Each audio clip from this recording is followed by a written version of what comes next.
Yes, we will study today polymers.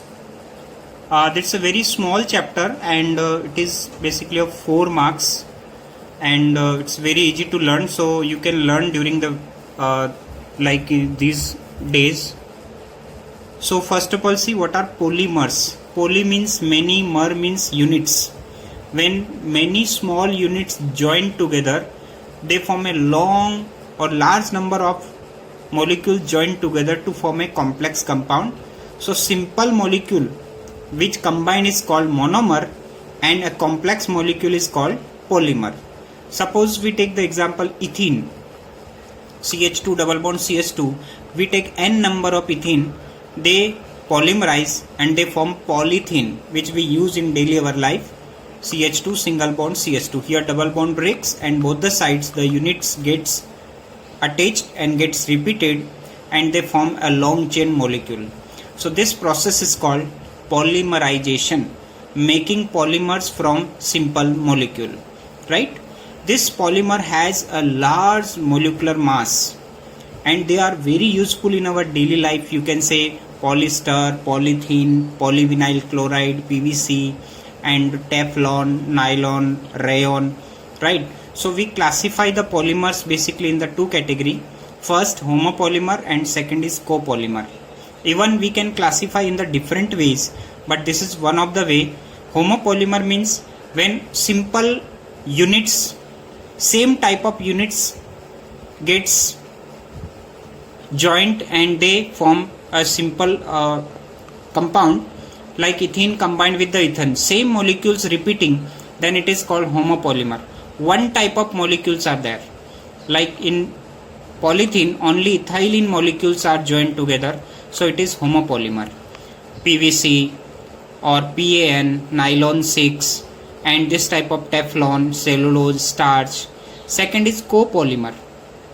Copolymer means what? When the polymer is formed by different type of monomers. So repeating structure unit are derived from two or more type of monomer, then it is called copolymer. So remember homopolymer and copolymer. The second classification is what? In this, the polymer can be classified in the other way is the based on source or origin, from where we get. So obvious, either they are natural or they are synthetic or maybe semi-synthetic. Natural means naturally we get from the nature, like proteins, carbohydrates, natural rubber, right? Cellulose. Synthetic means artificially man-made polymers, nylon 6, Dacron or polyester, these type of compound.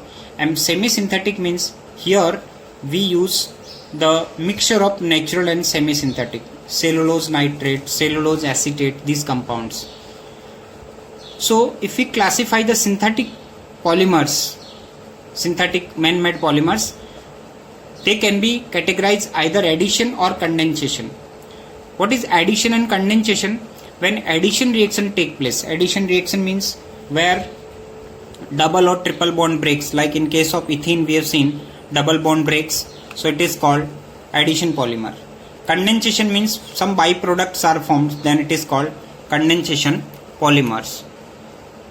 Next classification is based on their structure, like what is the branching or whether it is linear. So it is of three type: linear, branch and cross link. Linear means here such polymers have high melting point and they are linear, there is no side chain, right? But in second is branch or chain polymer where branching is there, they have low melting point, low density and low tensile strength. And third is the cross link. Cross link means when polymers, linear polymer get branched and they attach to each other, then it is called cross link. So linear, branch and cross link. The fourth classification, it is based on mechanism, by which mechanism we prepare them. So either it is chain growth polymer or step growth polymer. Chain growth polymer means when they are formed by, we can say either free radical cation anion method, or step growth means doesn't depend on the chain carrying free radical or ion. In this nylon 6, it is similar. Instead of saying this, either it is we can say addition polymer or condensation polymer. So first we will learn the free radical mechanism. Now see the free radical mechanism, how the polymerization take place by free radical. You know, free radicals are formed by homolytic fission, equal distribution of electrons. So this take place in the three steps. First is chain initiation, chain propagation and chain termination. In initiation, new free radicals are formed. In propagation, chain elongated, and in termination, the free radicals formed in this gets united or chain stops. So here we can say like in this chain initiation, new free radicals are made like RCOO whole twice. It form the free radical which release the carbon dioxide and free radicals are made.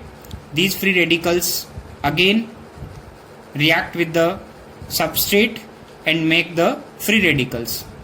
In the propagation step, these free radicals again react with the substrate and elongate the chain. So next classification, it is based on molecular forces.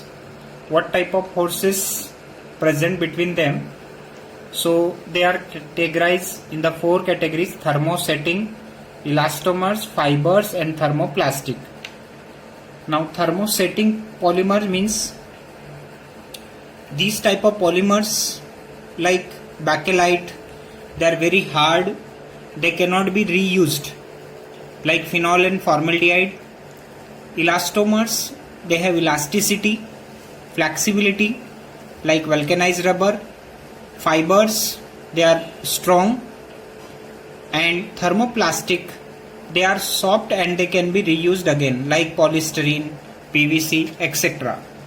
Now if you see the elastomers, in which the intermolecular force of attraction between the polymer chains are weakest, so they have flexibility like natural rubber, Buna rubber.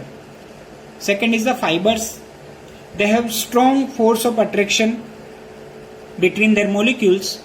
They are either due to hydrogen bonding or either dipole-dipole interactions, like nylon, terylene, dacron, right? They are mostly used as a fibers.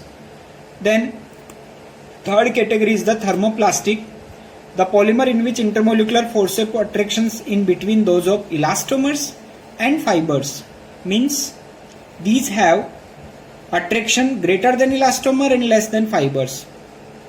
The process of heat, softening and cooling can be repeated as many times as desired without any change in chemical composition and mechanical properties, like polythene, PVC, polystyrene, Teflon, etc. And fourth category is the thermosetting. They are semi-fluid substances, have low molecular weights, which when heated in mold undergo change in chemical composition to give a hard, infusible and insoluble mass.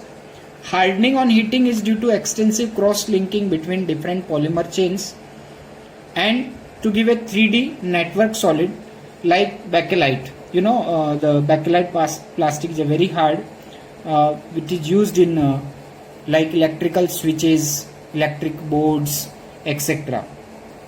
So these are the four basic type of, we can say, classification based on their intermolecular force of attractions.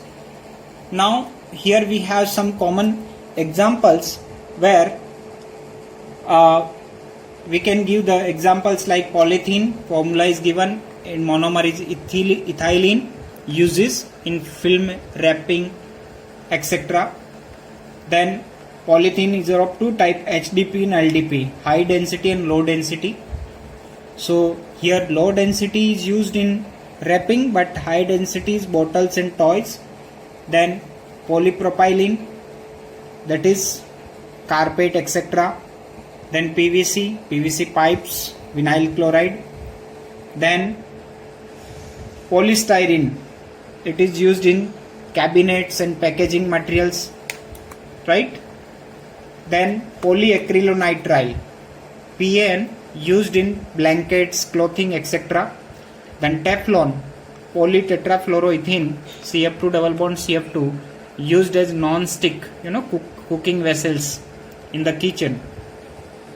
Then polyvinyl acetate, polyisoprene, they are the part of natural rubber, right? That also we'll study in detail. And isoprene, which is made from isoprene, that is polyisoprene, and in this vulcanization can be done, right? So these are the different type of polymers. Natural rubber, its monomer is, we can say, isoprene. Isoprene's units are joined together in head to tail fashion, and all double bonds in polymer chain have cis configuration. Like here double bond is there, so these both double bond come in middle, and then both sides the chain propagates, so this becomes cis 1,4 polyisoprene. So the monomer of natural rubber is what? Isoprene or 2-methyl 1,4 butadiene. The polymer contains cis repeating units, and this polymer basically used in many daily life substances, but moreover this is used in vulcanized form. Vulcanization of natural rubber can be done by adding sulfur.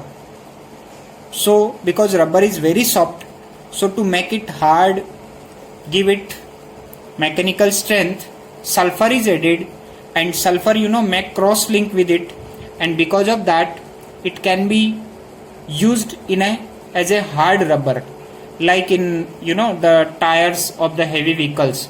So vulcanization process is very important, which give hardness to the sulfur.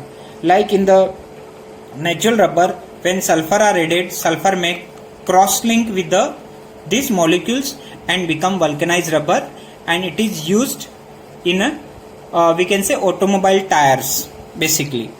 So that is called vulcanization. 5% sulfur, 3 to 5% sulfur is added, and sulfur make cross link with it. That process is called vulcanization process.